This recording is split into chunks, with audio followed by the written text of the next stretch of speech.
San Diego State celebrates Hispanic Heritage Night and Family Weekend with the big conference opener at home against Colorado State, a 45-24 victory. They are 1-0 in conference. Welcome to Aztecs All In. I am Louis Weiner along with Steve Perez in a game where Aztec Fast finally showed up, Steve, for the fans, and it was fun to watch. Wait a minute. Did you say the Aztecs won this game and they won big? I did, yeah. Doggone it. I taped this thing. No spoilers. I was shooting That's the right. game for the PPR and hoping. Oh, man. 45-24 was the score, right? Sounds like I missed an epic game. Now I You can did, go and ahead and delete I kept texting you. Yeah, thank you. No, yeah. Oh, you well, should definitely watch it. The other thing was, where were you sitting in the press box tonight? I was in the front row sitting next to the coach, John Quintera. We had some nice conversations, very fun, but I was in the front row. Guy. Yeah. Okay. All right. So you are not the Jonah. And the second question I have for you is, where's my hat?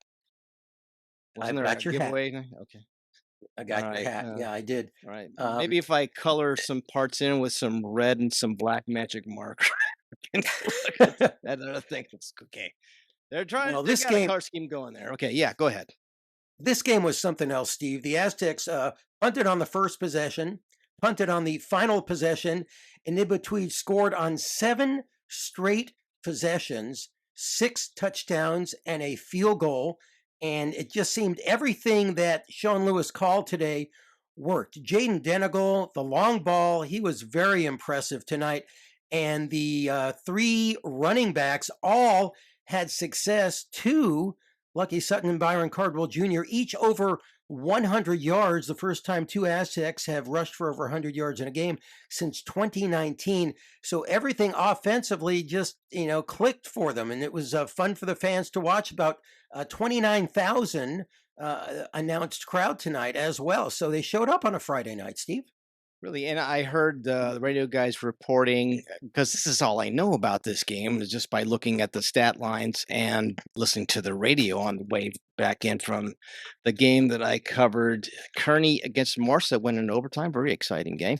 But Trey White was talking about how Jayden Denegal was dropping shots and throwing really sweet long balls. So that was very great to hear.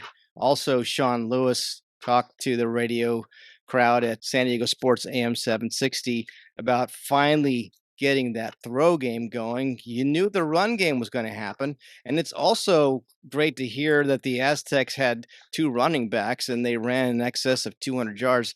All manner of very good things happen historically for this program when they run for 200 yards or more. Absolutely. Yeah, Denegal hit a 45-yard touchdown to Donovan Brown. It was 7-0. Later, he hit a 42-yard touchdown pass to Jordan Napier. They made it 21-7. And Cardwell had a 20-yard touchdown run toward the end. That was a drive where Cardwell, all 4 plays was Cardwell, 22 yards, 2 yards, 15 yards, and 20 yards. So whoever touched the ball just seemed to have a lot of success tonight. I think it was also great to hear that the Aztecs had a good crowd there. You said 29,000. How many do you think were through the turnstiles? I did hear good things about the crowd. Well, last time when 31,000 were announced, there were 21,000 through the turnstile. So I haven't heard that, but 29,019 is the number that they gave to the press, the media after the game. Right. So the most important stat before we go on is that the Aztecs are now 4-1, and they are now undefeated in conference play. Well, that was very important because there are some guys ahead of them in the standings, and they had to win just to keep pace with teams like Fresno State, Boise State, and Utah State.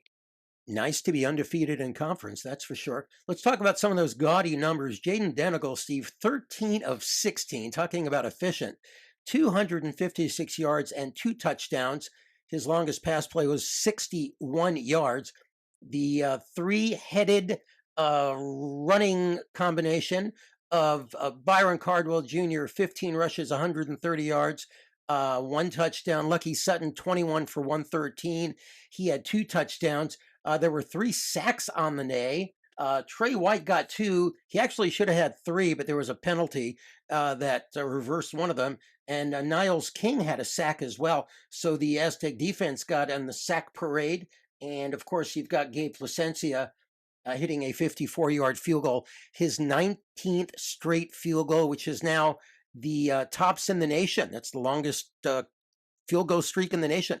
So lots of great numbers for the fans to read all about, and just a fun win all around. How about the Aztecs defense? I'm just looking at the scoring by quarters. And while the game was in doubt, they held Colorado State in check, except for that one point. And we were texting back and forth, and I was supposed to be shooting a game and actually kind of missed a, don't tell anybody, but I might have missed a couple of plays. But the Aztecs went out to a 14-0 lead, and then they allowed Colorado State to somehow score in 3 plays. What was up with that? Yeah, it was a flea flicker. They had a 9-yard run, then a 10-yard run back to back. So it was 3 plays. Then it was a flea flicker, Jackson Brousseau to Armani Winfield, 49 yards. So that was a 3-play drive. And it ended the Aztecs' 9-quarter scoreless streak at home, right? They hadn't given up any points at all at home until that. The game, though, was sort of in doubt at that point, but then the Aztecs went ahead and they scored 21 points in that second quarter, excuse me, including the final points of the first half. And then they came out, right, took possession in the second half and scored on that possession as well. So that's that proverbial winning of the Middle eight, game. right? Very cool. The man, middle eight. Thank you. That Sean Lewis was emphasizing. And this game sounds like it had everything. They had the big explosive plays, big plays. It had everything except some turnovers. As well as the defense played, they did not create a turnover tonight. Yeah, there was also a trick play that did not work. It was a running back, I think a toss back to Jordan Napier, I believe, who tried to throw a pass downfield to Jayden Denegal. It wasn't close. He was had 2 guys on him, Jayden Denegal, although after the game he said he only thought there was 1 defender on him. But the ball went way out of bounds, and I asked him, "Did that work in practice?" He goes, "Oh yeah, it worked great in practice," but it Sure. didn't Why work. wouldn't you want to play if it didn't work in practice, right? It's Yeah, not like you're gonna pull a play out that's never worked, and all of a sudden it's gonna work in a game. yeah. So that was kind of fun to watch. But yeah, fun time, Steve. Yeah, sounds like I missed a barn burner of a game, and sounds like Snapdragon Stadium may be on its way to being a great place for local football fans to check out on Saturdays. I'm not crazy still about these Friday night games, but they are what they are. In the meantime, right, the Aztecs can kind of hang back now after playing 2 games in 13 days and coming away victorious. What a stretch of games, right? You had the big win over Cal, and then that really squeaker on the road in DeKalb, and now you got this blowout to start out Mountain West Conference season. So, boy, the future seems bright. It's just a matter now of Coach Lewis. I guess we're going to hear from him right now, trying to keep his boys in check and keep them on the prize, which is the next step on the ladder, which is the next game, right? Yes, sir. Let's listen in. Great program win. Just told the guys and everyone a part of it. Really, really pleased with the work that was put in a short week. To play 2 in 13 days was a tremendous effort by everyone in the organization. I really thought the offensive staff did a tremendous job of refining the plan to match the skill set of what we're learning, that we are becoming, and to build a plan that made sense on the short week that we could execute at a high level. And the kids did a great job owning it. Defensively there were some bright spots, and they'll be the first to tell you that we got to fight off kind of being a little bit complacent and finish all the way through in that regard and play to our standard on each and every single play. Big kicks made by Gabe. Obviously, cool for him to touch his career along and to, if I'm not mistaken, make the longest field goal here in Snapdragon history, which is great. And then, for him and Hunter to be able to control the game, control the field position, was really a great program effort all around. Really pleased. Great to get the first conference win, and going to make the the day off tomorrow a little bit more enjoyable, to be able to watch some other people stress and get recharged a little bit before we go into another challenge with Reno before we hit that second work week. I've probably gotten to know him a little bit better in terms of what suits him, right? And what suits his eye, what suits his skill set. Like a lot gets made about his execution early on, but it's me learning about him as well, and us as an organization learning about him and putting guys in position that, he feels most comfortable with, and so that he can be efficient with his throws. And again, like there was tremendous work and great conversations that have been had since the time that he's shown up. And, I think when we came back from Washington State, him and I had some good one-on-one time, to really get to know each other either on a deeper level and like, hey, what the intent of calls are and what we're trying to get done. And he had a deeper appreciation for that because of, like now he's in it and he's operating and he's not watching someone else doing it. And since that time, again, like he's doubled down his efforts, right? He's really recommitted to his craft and his fundamentals. And the kid's a warrior with tremendous skill set, right? Like he's playing at a high level. Yeah, I mean, again, we're spoiled in that room, and we're spoiled in this area because all three of those kids are San Diego kids, right? So if you're a San Diego kid, like, stay home, stay on the Mesa. You're going to get to play, especially if you're a back behind a really big physical offensive line, and we're going to be a balanced attack that can push the ball vertically down the field so the numbers in the box are going to be right. And when we hand it to you, you can make a guy miss and create explosive runs. And it's all three of those kids are really, really talented, and they are champions of one another. And again, like they all probably want more carries, but they all know and understand by sharing the workload collectively together, not just are they better in one game, but they're going to be better for the duration of the season. And, they prioritize winning, which is great. Steve, the Aztecs piled up 540 yards of offense, 283 on the ground, and 259 in the air. That was very impressive. And they held Colorado State to 206 yards passing and 149 rushing. So they gave up some yards today, Steve. But after the game, Jayden Denegal and Trey White were very excited to talk about how the defense made the plays when they had to. And Trey White especially talked about how the offensive play really helped the defense. And Jayden Denegal talked about his crazy night. Let's listen in on that. I think just continuing with our process throughout the week. We had a short week this week, and we knew offensively what we were trying to do. And through those first three games, we struggled with down-the-field efficiency, but we just continued with our process and knowing what we can do and knowing what we were able to do in camp and continue to make plays one-on-ones and giving my guys a shot at the end of the day. I thought that was the biggest part of it. Yeah, my O-line, they held up amazing today. Big shout-out to them and big shout-out to the running backs and tight ends. Those guys gave me time to get the ball downfield, and the receivers made plays on the balls when the ball was in the air. And I think the offense did a great job today, and so did the defense, and we had a complete team win today. Every game I expect us to go out there and ball. And today so happened to be the first night that we were able to showcase that to everybody else. So we're just going to keep on refining the details and practice, and there's still a lot of stuff that we can work on with certain drives that we stalled out on, and we're going to come back next week ready to keep firing. Yeah, for sure. It's always great to see our offense get into gear. Nights like this, we didn't play our best, and then the offense was right there to pick us up. So I feel like we needed that as a defense. We had 2 straight shutouts here. And, we just needed to get our mojo back, and we just needed to get slapped in the mouth, to be honest. And then now we're just going to come back stronger, learn from the film, and get right. I feel like I'm hot every game. It's just, not everything comes my way a lot of the times, but when it's my time to make a play, I'm ready to make a play. And as long as the guys on the other side, like Niles had a great game, August up there in sacks too, so Hendo balling. So as long as those guys are making plays and we can make an impact on the game, that's all I care about. Yeah, there's a reason why I came back here is that culture that Coach Lewis was preaching. And since we were starting workouts, like fall camp and summer workouts, winter workouts, all that stuff, I knew there was something special about this team. And throughout fall camp, we proved that. Throughout these 5 games, we proved that. But we still have so much to work on, and I think that's the exciting part. We're not even to our full potential yet. We still got to play a complete game as a whole team.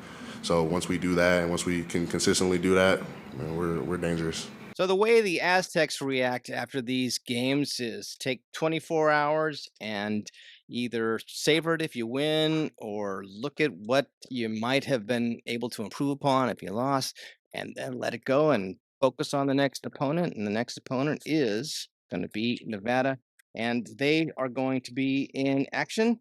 And the Aztecs and we will be able to look on with interest to see how Nevada fares. Apparently, they were not picked to finish very highly in the conference. Again, though, every team you got to focus on and not give an inch. And it is a road game. So the Aztecs would look forward to establishing some consistency to build upon that first road win they got that really came very hard into Cal, Illinois.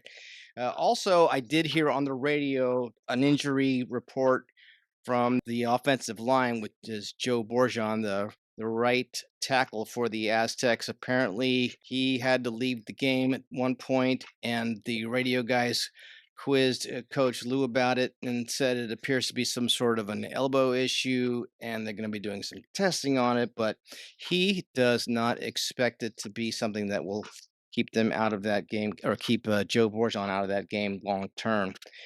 And Trey White getting those 2 sacks and the offense finally getting on track and piling up to 540 yards. Man, it's very impressive. And the only last comment I have is apparently there was a penalty before the field goal attempt by Gabe Placentia that pushed him back. Now, the number I heard was 53. Do you have an official number of 54 on this Gabe Placentia field goal? At any rate, that means he's 19 straight, but I'm thinking, if I'm going to be trying to keep a string alive, there's probably a little bit closer in field goal attempt I'd like to make than something from beyond 50 yards. But he came through like a champ. Nailed it. Yeah, 53 yards. And coach talked about that after the game, how, as a coach, when they get in that situation, oh man, we had a 15-yard penalty, but I've got Gabe Placentia, so I don't ever have to really think twice about whether or not I'm going to have him kick. I'm just going to send him out there. So he said that's a luxury to have a guy like that on the team. 19 straight, that's pretty amazing. So we'll see if he can keep that up. And coach, after the game as well, also was asked about the crowd, and he was excited with the number of people who showed up on a Friday night. And he actually said he's looking forward to a time this season when there are 32,500 in the stadium, Steve. He said he thinks it'll happen. Well, if they keep winning games like this, then you've got Boise State coming up in, about a month. And that could be the game. Maybe, who knows? I don't know. We gotta look. There's a lot of football to be played between now and then, and that one game at a time. It's that whole climb, and you do that one step at a time, right? Yes, and it is late. Why don't we wrap this one up? I guess that will wrap up this edition of Aztecs All In. I mean, I'm really disappointed that there was a spoiler that was included in all this, but oh well, but seriously, an explosive night for the Aztecs, and they, most important, notch win number 4, their first conference win of the season, 45-24 over the Colorado State Rams. So thanks for joining us on this episode of Aztecs All In. You can catch us on the X at Aztecs_all_in, or drop us a note at aztecsallin@gmail.com. So for Louis Weiner, I'm Steve Perez saying we will talk to you again soon.